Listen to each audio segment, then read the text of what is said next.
Hey guys, my name is Miska and welcome to Overwatch Central and welcome to today's video in which we're gonna be talking about matchmaking. Now, some of you might know the reason behind the making of this video, why I decided to make this and why I want to talk about this and why I just want to get this out there straight away and why this is so important for the community as well. So a post was made on r/Overwatch just last night actually, and it talks about matchmaking. The title of the post is "I have finally done it, I have understood the matchmaker."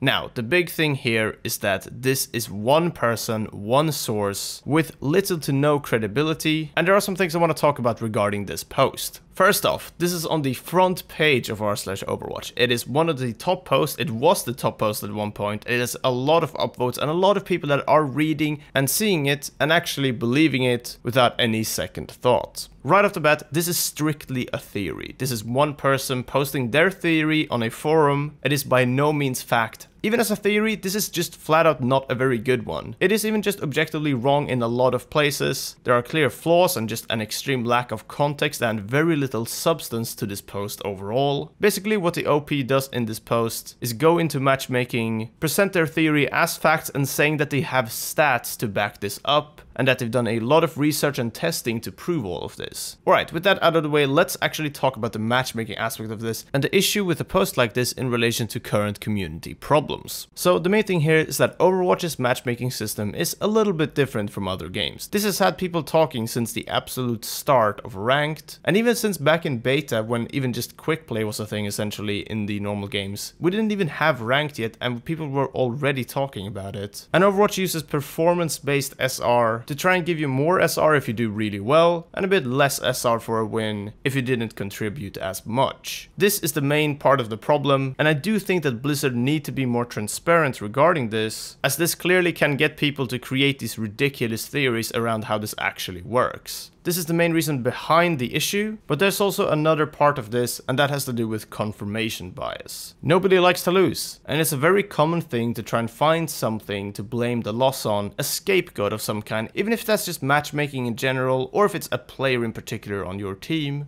And a lot of players do this. A lot of players say they just get matched with bad teammates all the time, that their team is holding them back and that they deserve a much higher rank than where they're currently at. And if you go to discuss this on the internet, then chances are that you're gonna find other people saying this as well. But this doesn't necessarily mean that they are right. This doesn't necessarily mean that Blizzard are rigging games and giving you bad teammates. This is by no means any sort of proof. And how much each player is responsible for a competitive game is kind of a different discussion, but I want to get that out of the way, as this post definitely tries to cater to that type of audience. Now, there's nothing wrong with not blaming yourself for every single game you're in, but if you feel like you've been pulled into this post by that, then do please try to take a step back and get some perspective on things. This type of phenomenon about blaming other things, blaming teammates, blaming matchmaking and so on, has been around for forever. We've had the discussion in the League community, in the Dota community, in many other game communities, and some people will just never blame anything but the matchmaking and but other players. And I can't expect people to all of a sudden take 100% responsibility for every single Overwatch game they are in. I want to just bring light to the fact that this is a discussion that's been around for forever. It's very natural to have this discussion and this conversation on forums, on Reddit and so on. But this whole forced 50% win rate concept that has been around in gaming for years has pretty much just every time been dismissed as a conspiracy theory by the community after enough discussion. Sure, some people will still believe in it. The whole ELO Hell discussion in League and this being ELO Hell 2.0 is never gonna go away completely, but that is also why when looking at a post like this you need to be very critical. This is when I want to talk about the next part of this post and a big reason as to why this post should just be dismissed entirely in my opinion, and that is the fact that there's no evidence or data in here at all. You may have read this whole post and think that this guy has actually done any research, but if you read through it, he says he's done testing, he's gathered data, he claims he's figured this out by testing this over several seasons, gathered lots of data, analyzed it and come to this conclusion,